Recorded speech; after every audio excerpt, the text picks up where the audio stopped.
Assalamualaikum warahmatullahi wabarakatuh. The Honorable Lecturer Mr. Arief Nugraha, SPD MSc, and Mrs. Dea Silvani, SPD MPD. Also, all my beloved friends, welcome to our presentations. Before we begin, I would like to introduce ourselves. We are from Group 5 with the member me, Rizna Nurbalia Firmansyah, as a moderator, Nabila Nurpatya Hidayati as the first presenter, Edward Muzaffar Givari as the second presenter, Dewangga Adiputra as the third presenter, and the last presenter is Citra Nabil Salsabila. Today we will present about method in teaching grammar skill. We call this method 3P. 3P stands for presentations, practice, and product. And for the description of the method and I invite Nabila Nurpatya Hidayati as the first presenter to explain it. So, to Nabila, time is yours. Okay, thank you, moderator. Next slide, please. Here I would like to explain about description of the method. So the former teaches grammar by giving example, practice, and then rules respectively, while the latter starting from the rules, practice, and example respectively. Next slide, please.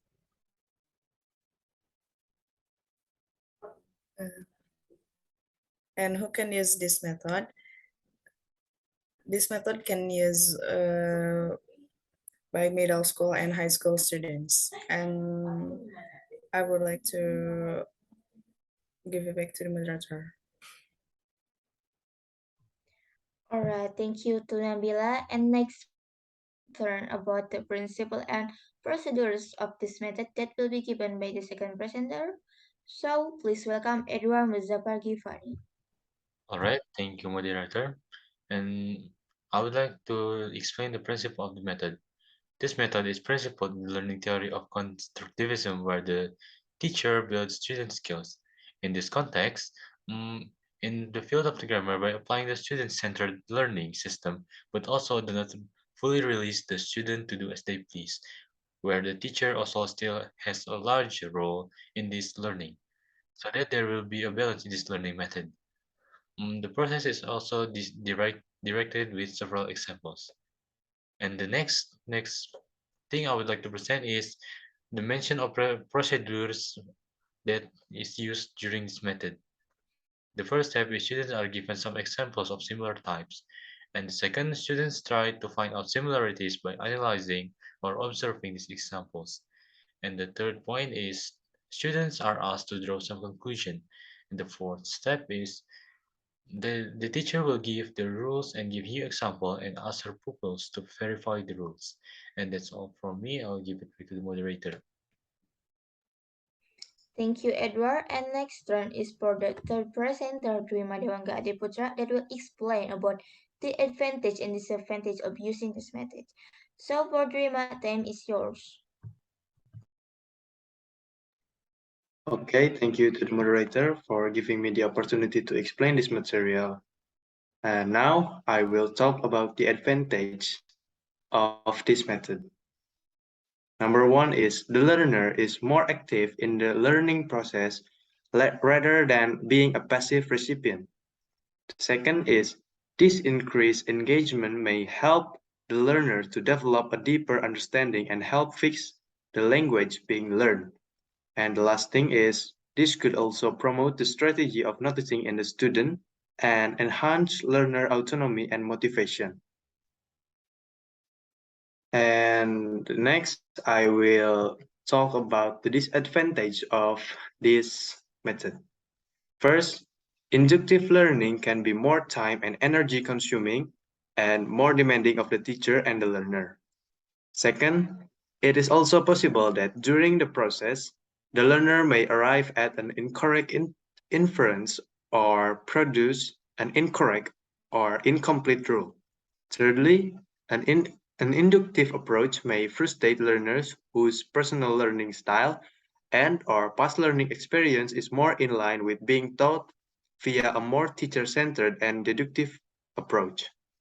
And the fourth is some students with previous teacher-centered learning experiences might have a hard time adapting to this method. And the last thing is, it is possible during the process the learner produce an incorrect rule.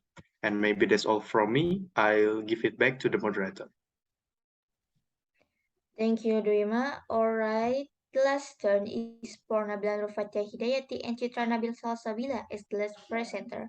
That will be explain about preparation and sample of activity. So please welcome Nabila and Citra. Okay, thank you, moderator. Here I would like to explain how to preparation. The first is the week before, the teacher instructs students to look for information at a glance about the material to be studied. And the second is the teacher prepares a PowerPoint regarding the material being studied. And the next material will be presented by Chitra.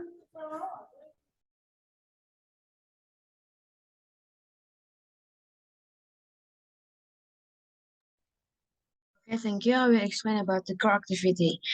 And the core activity is strategic activity, tasks, and projects that are especially relevant for students to acquire and develop the main contents, skills, and competencies.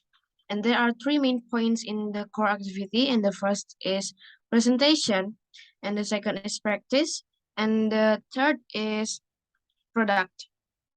In the presentation, the teacher gives the material in a media like PPT. And the third main point in practice, there are first, the teacher give an example of the material. And the second is the students analyze the example given by the teacher. And the last main point, there are product. In here, the students made an example of the material that we studied. The next slide, please.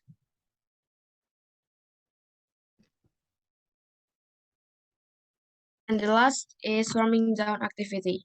Warming down activity or post activity is like a reflection after meeting or right before the meeting was end. And there are three main points. And the first is the teacher recap the material. And the second is the teacher give task to students. And the last is the teacher close the meeting. That's it for me. I will give it back to the moderator. Thank you. Alright, thank you for all the presenters. Well, ladies and gentlemen, finally the presentation is done. We would like to say thanks again for the presenter and all of the audiences for watching these presentations. Hopefully the presentation will be give benefit for us. Thank you for your attention and see you later. Wassalamualaikum warahmatullahi wabarakatuh.